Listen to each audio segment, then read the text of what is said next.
Hey guys, welcome to a special edition, maybe, I don't know, of the Cat Lady podcast, maybe? I don't know. It's not really a podcast today, just making a video that I've said, sorry, that I've said I wanted to do for a while about yarn and dyed yarn, specifically like indie dyed yarn. So the biggest problem, not really a problem, but thing to know about indie dyed yarn is obviously it's a work of art. It's not like commercially dyed yarn. You know, you can only replicate so much.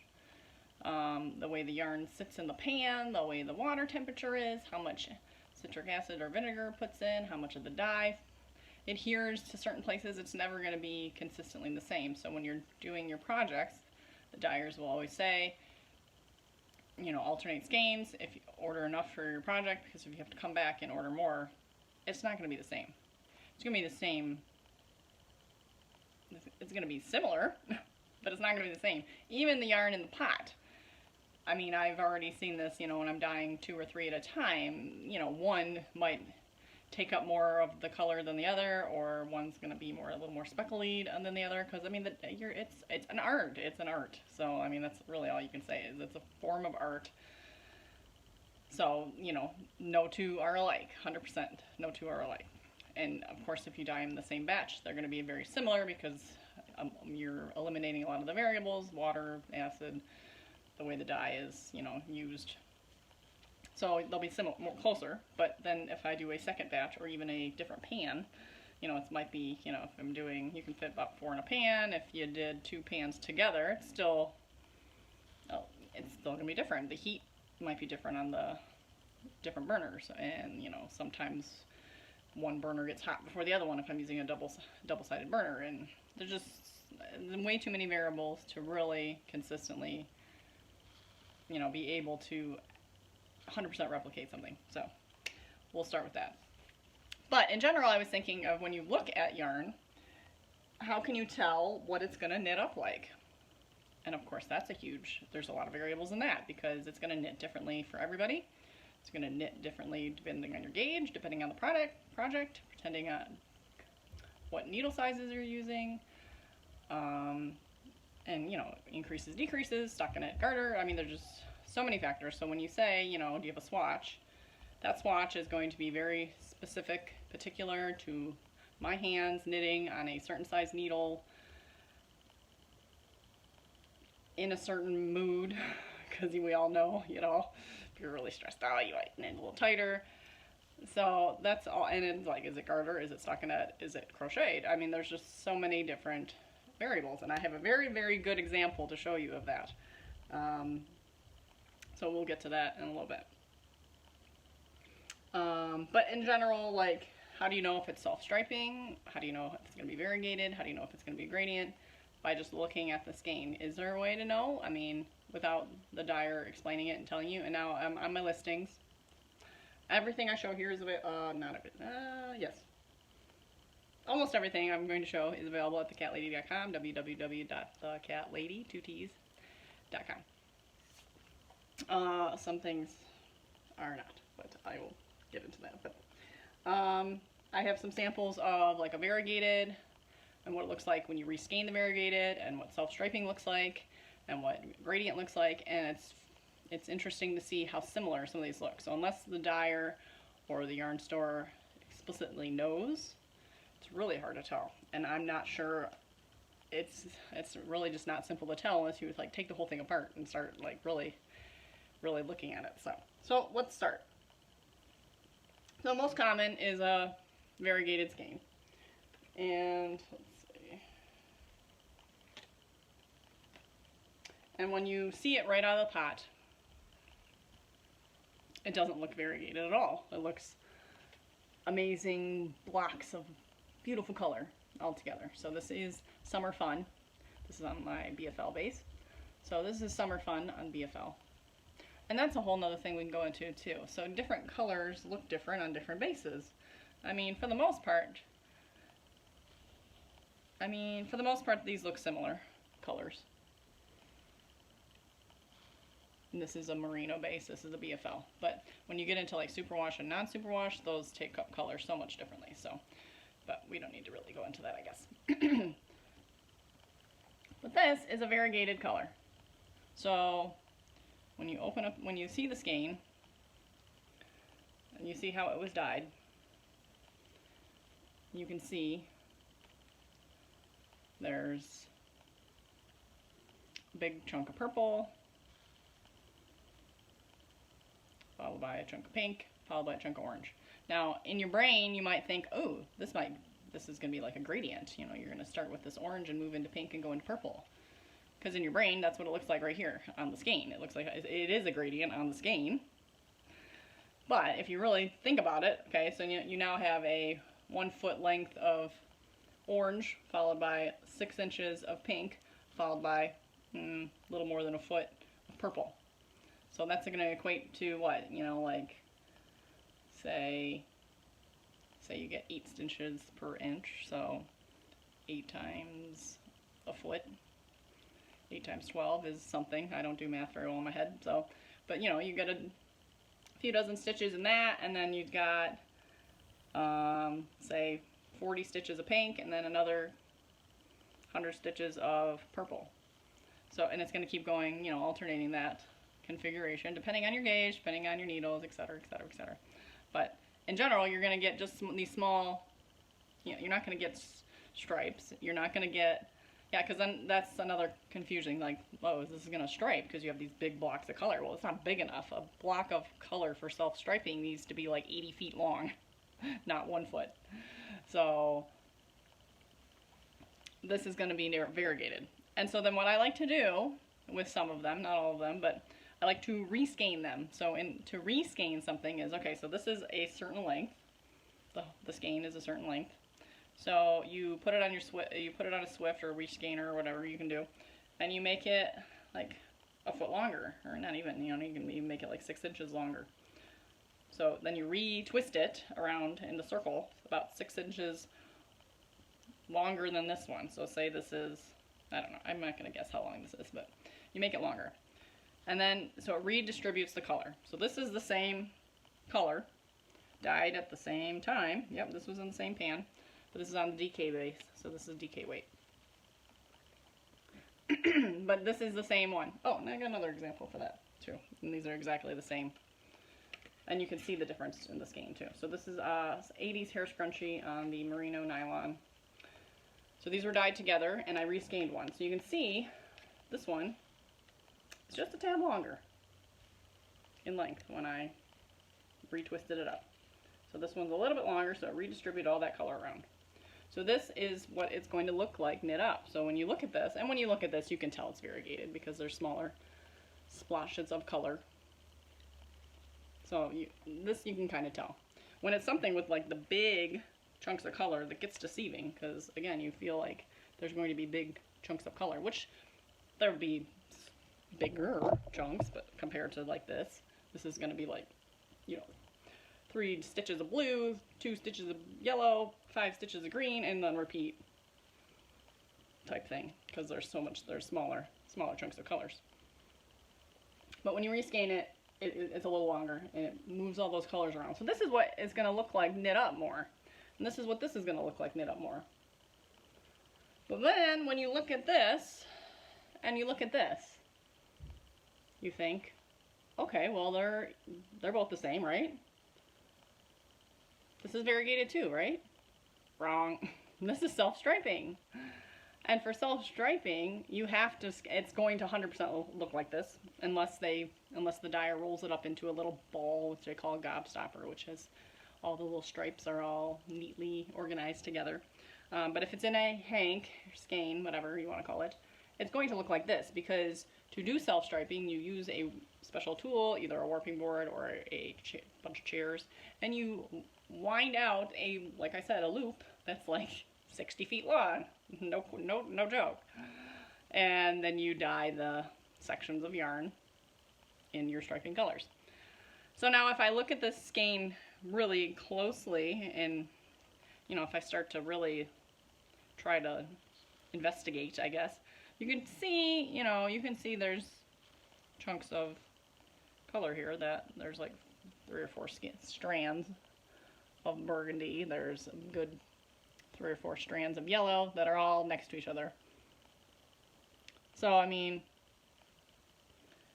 if you look here, you know, there are a couple. I mean, I am seeing chunks of orange in here. So, I mean, it's really hard to tell. It's really hard to tell unless you actually take apart the skein and start, like, unwinding it and noticing that, okay, yellow, yellow, yellow, yellow, yellow, yellow. Okay, this is a big stripe. And if you start unwinding this, you know, you see orange, orange, orange, orange, orange, orange, orange, pink. Oh, okay, not as many. So hopefully most dyers are labeling this. So like, okay, labeled this Summer Fun.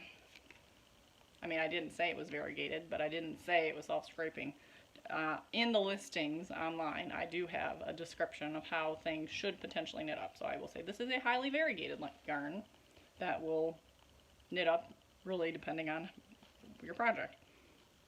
I don't sell self-striping right now, but most people that do, I do see they say self-striping. And self-striping is usually more because there is a lot more work that goes into it. So like I said, when you're either warping a board or winding around chairs, whatever, you have to do that step. Then you dye it, and you have to dye one skein, you know, 4 to 10 times, depending on how many stripes you want. And then, or in sections, I mean, you dyed it once, but, and then you have to reskein it again, so, or rewind it into the ball, or do whatever. So there's multiple steps. So like this, you know, I throw in the pot, I dye it, dry it, I twist it. I didn't do anything prior to it, I didn't do anything after to it. Now, of course, I reskeined this one just for sample purposes, but I didn't have to. This one you have to. You can't sell it as a giant 80-foot loop. So, and then there's the gradient. So, here's the gradient, and this is also in the Summer Fun colorway. So this is an actual gradient, but then look at, and of course I already unwound this one. Screwed that up. But when you saw this one kind of hanged up, let's just say like this, you see the big color chunks, and you see the big color chunks in here. It's like, well, hey, these are the same too, right? Wrong. This is an actual gradient. This is variegated. So of course when you pull it apart, you can see this. You can see, you know, again, the 12 inches, 6 inches, 12 inches, whatever, sections. Now if I pull this apart, you can actually see the orange goes all the way down the side, the purple goes all the way down the side, and the pink goes all the way down. So, and if you actually like fan it out a little bit, let's see if I can get the end. It doesn't help when my tag's in the middle here. You can, oh, if you do fan it out a little bit, you can see the progression of the orange. Pink's kind of hiding under the purple, but you can tell that it's, here we go, that's this side's a little better. You can tell this is going to go in large chunks. So this is going to knit up as an actual gradient. This is going to start at one color, start at purple. It's going to knit, knit, knit, knit, knit, knit, knit, pink, knit, knit, knit, knit, knit, knit, knit, knit, orange, knit, knit, knit, knit, end. So this is an actual gradient. But when you have it all wound up in your pretty little skein, it looks awful similar to the variegated. And then when you reskein the variegated looks like the self-striping. So it's very complicated. So you really just need to either not care, which that's kind of how I buy yarn. I buy it because it's pretty, I like the colors. Obviously, again, if I'm looking for self-striping, I'm going to ask for self-striping, and there should be a clear marker because of cost. And even gradients. Gradients tend to be a little more as well. So if it's a inexpensive looking yarn, or if it's a more normal priced yarn, let's say not inexpensive, but an average priced yarn. So okay, I'll give you an example. So this is the regular variegated yarn. This costs $26.50 for this base. This is the Perfect Sock, which is the merino nylon. Again, this is 80s hair scrunchie. Now, move on to the Summer Fun gradient. And same with, okay, Summer Fun BFL. Oh, BFL is a little bit higher price. This one's $27 for the BFL. But if it was on the Perfect Sock, it would be $26.50. Move on to this gradient. This is $32 because this took an insane amount of work again.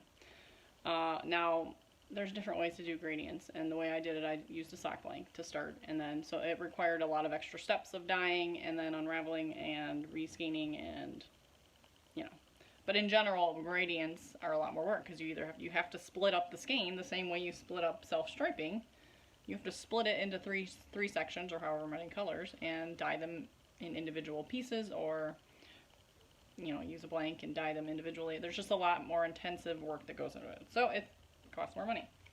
Because I can't mass produce these as quickly. I mean, I made 2 of these at one time as opposed to making, I could make 4 of these at a time.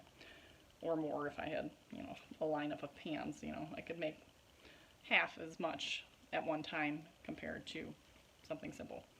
And same with the self-striping, because you got to do all the winding and the warping board or your chairs or whatever you're using. And then it's just a lot more time intensive. So then there is the speckled yarn, and that's pretty obvious, but we'll show that. So this is Pink Party's Hard, and this is, it's a solid color with little speckly speckles. So, that's going to knit up with mostly pink with little speckles of, get a stitch or 2 of blue, stitch or 2 of yellow in there. And this is the Positively Squishy DK base. And then you have a tonal. So for indie dyers, there's really no such thing as a solid. I'm not saying there's not, but in general, I've found, and again, I'm new, so maybe I'm just bad at it, but in general, I find that when you do a solid color, it's tonal. Because again, it all depends on how the dye hits the yarn, when it hits the yarn, how much dye is, just what the temperature is, how much acid is, and if it's everything, conditions have to be perfect to get a fully 100% saturated, yarn that's no variation, like something like this, like commercially dyed. It's all, there's no tones in there whatsoever. Now for this was a crazy experiment, but this is exactly what can happen. So I had a pre-mixed formula of color, so I didn't use just one dye, I used a combination of dyes to try to get a purple. And it came out like this, which is not purple, and I got these spots of pink, and then this blue. And obviously I was mixing pink and blue to make purple, and the dye broke, and it adhered in different quantities, and the pink obviously adhered in different ways than the blue, and they did not play nice together. So we got this is gotta wear shades, because I looked at this and holy moly, this was bright. It was just so unexpected. So this is not a repeatable colorway, possibly. It could be. I haven't tried it again. If I mix the same batch of color, would it come out the same? I don't know. Would it break the same? Probably not, but would it be purple? I don't know. Or would it give me this cool pink-blue combo? I don't know. But I have 2 skeins of Gotta Wear Shades in the merino nylon blend. So that is what I'd consider a tonal. So how about some samples? Oh, and here's one more thing to consider too when dyeing. So let's spot the difference here. So here is 2 of my bases, how I get them. So there's one. This is the BFL base. Okay. Let me tell you how BFL smells. It smells like a sheep. It's in my house, and and if you're a fiber enthusiast, you like it. So, but it smells so much different than merino. Even if I'm having a hard time telling which base that I may have used for something, if it's on the drying rack and I didn't label it or something, I'm oh, it's BFL. This is the DK merino. See, it doesn't have that smell. And they're both superwash, so it's not a non-superwash versus superwash thing. It's just the BFL has a smell. It has a very sheepy smell compared. So here is the DK. How I get it now. Okay, can we see the difference here? I can't even fit it on the camera. So look how much longer. Nope. Look how much longer that is. So when I get certain bases, and they're from 2 different suppliers, so that's why, they're different lengths. So what do you think is going to happen in the dye pan, when I lay these out? So if I want to do Summer Fun on DK, and I do Summer Fun on BFL, which is what these are, my 12 inches of purple, or basically 1/3 of the pan is, you know, I'm eyeballing it, I'm not doing any measurements. 1/3 of the BFL is going to be significantly less than 1/3 of the, not significantly, but a good portion. So if I have 12 inches on the BFL, it might be 15 inches on the DK or any other, whatever, if I use the supplier that has the longer skeins. So, you know, the ratio is the same, it's a third, a third, a third, but it's gonna be different. So even across bases, I guess is what I'm getting at, even the same color across different bases. And BFL, I mean, and if you want to look at that, I don't know if you can tell the difference there, but it's, yeah, you can. It's very brown if you look compared to the merino. So this is definitely got a cream beige tone, so that's going to take color differently as well. And I think that's true about superwash. I think it tends to have a creamier color base, so it's going to take the color differently. So we've talked about gradient, stripes, variegated, tonal, speckled. So what do you do? What do you do? I mean, you can tell when something's tonal. You can tell when something's speckled. How are they going to knit? You know, what do you think? So here is, oh, and then there's a 4th category, or 5th, whatever number I'm on. There's another category of yarn that is, I would call it variegated, but it's more of a, it's hand painted. So I'm going to show you a sample. So this is the Lemonade Shop, and she's very, very popular, and I really love her yarn. And she was one of the first people I noticed that came out with this type of hand-painted yarn. Let's see if I can show it. Are you going to show me? Oh, what did I do? Go on my, okay. Let's see. Let me show. There it is. So you see, you have like 90% of the skein is one color. And then you have this 10% that's either a rainbow or you do a solid. There's so many different variations of this, but the idea is you keep the whole skein one solid, and then you have just this flash of color at the end or in the middle, wherever. And so what does that do?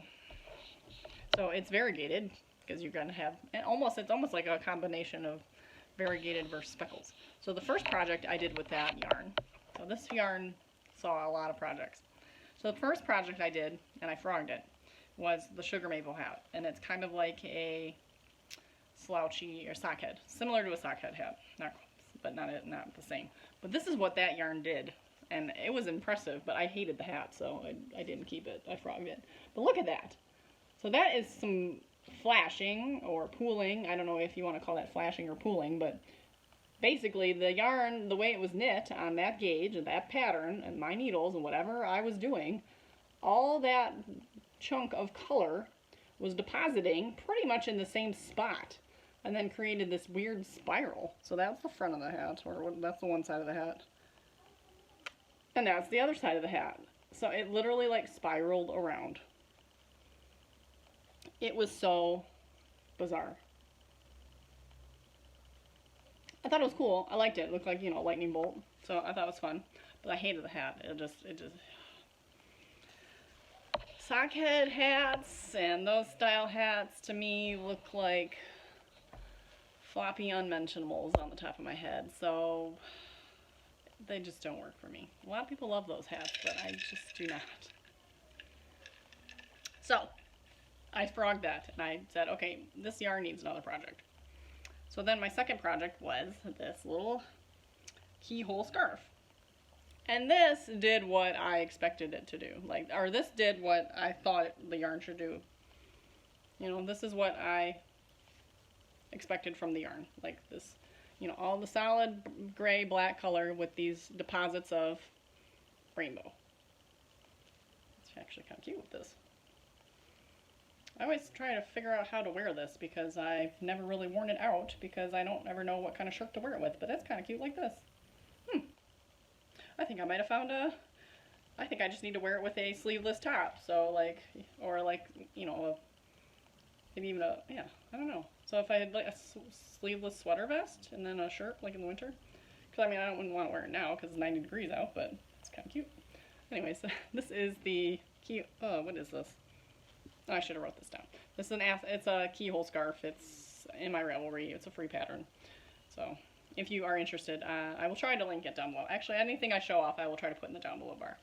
On YouTube, I know I'm going to be posting this to Instagram as well, but if you go over to YouTube, my YouTube page, I will post all the links there. So, and I'll post the yarn. But look at what this did. I mean, look at this. So this did the deposits around, but then it like, literally like it just did the edges. And then it crossed, and I mean, look at how bizarre that is. I mean, it did some really crazy things, and I love it. I love it. So, but then I had leftovers, and just recently I designed a Fingerless Mitts pattern. So this is the Totally Rad Fingerless Mitts, which are available on my website, www.thecattlady.com. So these are available right now for purchase, and it is up on Ravelry. But I'm not going to go into Ravelry right now. But, so this did, you know, just some kind of generic or general random. This is more random. So that one was very, you know, went crossed and whatever, and then the crazy spiral. This one truly was like random. So, you know, you just got these little rainbow deposits. I mean, it's kind of weird. It's all on the sides, actually, looking at it. It's just, and then a lot on the front. Kind of more, actually, that came out almost the same. It's very weird. So that's this like hybrid, variegated, hand-painted type thing. So something that is highly variegated. We'll use an example. So of course I'm showing off a lot of my own stuff because, you know, promoting me at the same time. So this is my first pattern design, and it is available on the website and on Ravelry. This is the Twinsie Shawl. So this is a very simple asymmetrical shawl pattern made to kind of wrap around a bunch of times and loop how you want. You got this picoed edge there. So some easy lace in there. So the Twinsie Shawl, and this was a Rhinebeck colorway, Blue Moon Fiber Arts socks that rock. But this was a variegated skein, so it looked, you know, all the colors were mingled together. So, you know, you didn't know how it was going to knit up, and yeah, it knit up pretty blended in places, but then you have spots of like pooling. So you can see where the orange and the gray just decided to keep depositing in the same spot and create these pools of color. You got another like pool of gray in here, but I don't know, that doesn't bother me. So, you know, that's the nature of, and for something like this, you know, you start off with like 1 or 2 stitches, so it's going to look different at one end, and then you start increasing. So as you increase your stitch count and you add in more lace sections, it just the yarn just does what it's going to do, right? So that was a variegated one. Here's another one, and this isn't anything of mine. So this is the Free or Fade by Andrea Mowry, and this is Knit Picks yarn. So here's a commercial hand paint yarn. I mean, I think they consider that hand paint, and yeah, this is the Alberta Arts colorway. But yeah, same thing. A little less of the pooling in this color, but you see there's some pooling of the teal and some purples. But this is what variegated knits up, you know, depending on how many colors. So this is like a 2-color variegated. That one was like 2 colors. So you're gonna get just kind of pools of color and a blend of color in certain places. So then, how about a gradient? So we all pretty much know what a gradient looks like, but here's a Twinsie Shawl and a gradient, and this is a hand spun gradient. So this was fiber optic fibers, fiber optic yarns, but they're fiber. And this was a 3-ply merino silk, I believe. So, you know, we start off with this really dark green, and then it fades into a kind of a gray, which fades into a purple, which fades into a darker purpley blue. So it's a gradient. And then I attempted my own gradient, but it turned into more of a self-striped, color-blocked type thing because it wasn't a true gradient. So this is the Kindness Shawl by Knit Circus Yarns, and this is a gradient of my own doing that, you know, really the first color to the second color just didn't grade enough. I don't know. The color was too stark, so there is a very distinct line. And there is the rest of them, but those ones seem to fade. These two fade a little better. Maybe not as much there, but I don't know. It's still kind of a gradient to me. And this is in the Possumly Soft Merino, which is extremely soft. I mean, look at the drape of that. It's so soft. It's almost like silk. It's so soft. So it's a 17 micron merino. So this base is for sale. There's not this color, but this base is available in certain colors on the website. So those are the gradients. And then you have like tonals. So here's what I was talking about with tonal. So this one's kind of dark. This is the Fireplace Mitts by Taylor Earl. And it's hard to tell, but you can see there's like little dark spots and light spots. A little bit more here. You can see the dark and the light. So, you know, even though I dyed it as like a solid in one color and stuck it in there, and you know, different parts of the yarn took up different saturations of dye. And this is actually just Lion Brand's Fisherman's Wool. So, oh, here's a really good tonal. So this is,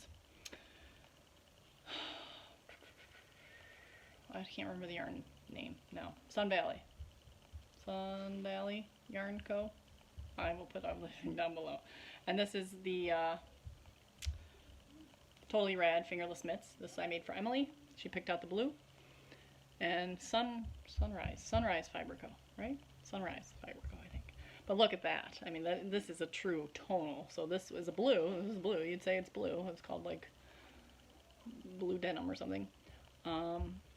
But look, you got some light blues, you almost got almost even some whites, some grays, gray blues. So this is a true like tonal color, and this is beautiful. I mean, look how beautiful that knits up. This is, I think, my favorite.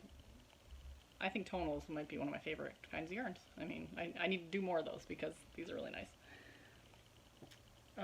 And then this was another example of kind of a variegated with some pooling. So you could see like it pooled like these little darker patches there.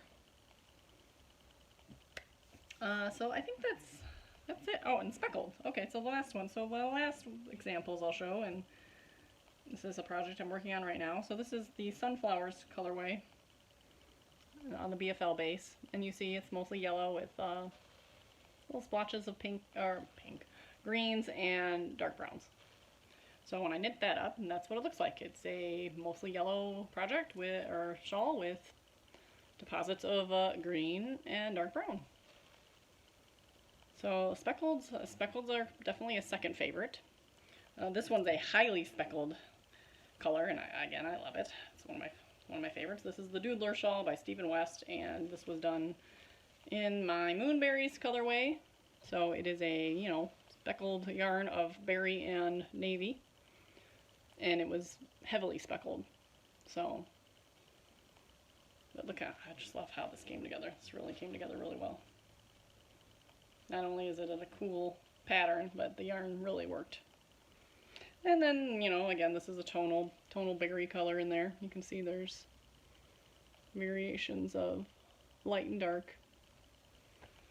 So, you know, that's it. I just wanted to talk about some yarn for a while, and if you have any questions, please feel free to reach out and chat. I love talking about yarn, so if you see anything you like, it's available in the shop, except for the self-striping, because that, I don't even know what it is. I don't even know where it is. This was a base that was given to me by a friend to kind of practice with. She had already had it caked up to set up for self-striping, so I'm like, oh, why don't I try it? So I think it's an MCN, but I don't know, and so of course I can't, and it's a one of a kind, you know, so I plan on just knitting some socks with that. So that's the only one that's not for sale. But the gradients and the speckles and the solids and everything that I showed off is for sale at thecattlady.com. And I think that's it. So hopefully you picked up some sort of tidbit of information in there. Hopefully I didn't ramble or come off as too confusing. Hopefully it made sense. Now, what do you do when you're in a yarn store and you look at the yarn and you're like, okay, what is this? You ask, obviously. First thing you do is you ask, is this self-striping or is this variegated? And if you look at the price, you should know right off the bat, because if it's self-striping, it's going to be more expensive. Then you're like, okay, is it a gradient or is it a variegated? Well, again, the price. And of course you can tell if it's going to be a gradient versus a self-striping, because the skeins looked a lot different. So you should be able to tell the difference. Now, telling between, I mean, yeah, really the price point is going to tell you a lot. So, because gradients are more expensive, self-striping is more expensive. So your standard variegated tonal and speckled yarns are all going to be in the same price bracket. And your stripings and gradients are going to be in another bracket. So that's a telltale sign, I would say. Now, one last thing to consider is nowadays, since it's not as easy to walk into a yarn store and buy yarn, you kind of have to do the online shopping, is to be really, if you really are particular about colors, then message the dyer, because I have pictures posted on the website of colorways that were taken when I did the last batch of colors. So they're going to be slightly different. Like I said in the beginning, this is an art form. The colors are going to look different on your screen. The colors are going to look different between different batches. But I do have put it out there that if you want to see what I will ship you now, I mean, as long as it's not a pre-order, obviously. So right now I'm not doing pre-orders and dyed orders because of that. I mean, I need to get more confident and consistent with how I dye and have a solid procedure for recreating colorways before I would offer dye to order, because right now I have it set that if you want to see what you are getting, I will send you a current picture of what's available. Because Too Much Birthday, here's an example. So Too Much Birthday was one of my colorways that the first batch was speckled, whatever. Well, the second batch, it's speckled differently, and it was a little heavier on the speckles. So it was still the same colorway. Same with Punk Flamingo. It was still the same colorway, but it was the orange deposited more than the pink, and it was just different. So I still listed it as Punk Flamingo. Of course I posted pictures on Instagram, and but it wasn't quite the same as what's on the, actually I think I did post the real pictures because it was a different base. But in general, if that would have been on a different base, I shouldn't have to swap out pictures every single time. So you're ordering base sight unseen. Really, you really are. So even like I looked at a lot of popular websites like Miss Babs, and she has a whole line that says, okay, this is a repeatable colorway, but it's not, but it's all going to be unique. So, and I've ordered plenty of yarn online that I've gotten, and I'm like, well, this isn't quite what I thought it was going to be. And it's fine. It didn't work for the project I originally thought it was going to work for, but I turned it into something else. So, I mean, I tried to take everything lightly, not too seriously. I mean, I know you're spending a lot of money on this. It's not cheap. So you want what you want, right? But you have to go into it knowing you're ordering one-of-a-kinds. Even if they're similar, they're still really unique one-of-a-kind things, and just kind of roll with it, right? So life is too short to, be angry all the time. So I don't know.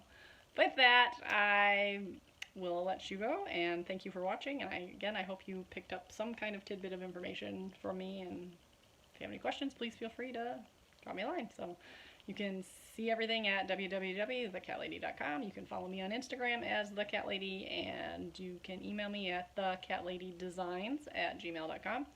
Everything that I showed off will be on the YouTube channel down below, and I am the Crafty Cat Lady, Crafty Cat Lady, 2 T's, on YouTube. So with that, thank you so much, and I will see you next time. Bye.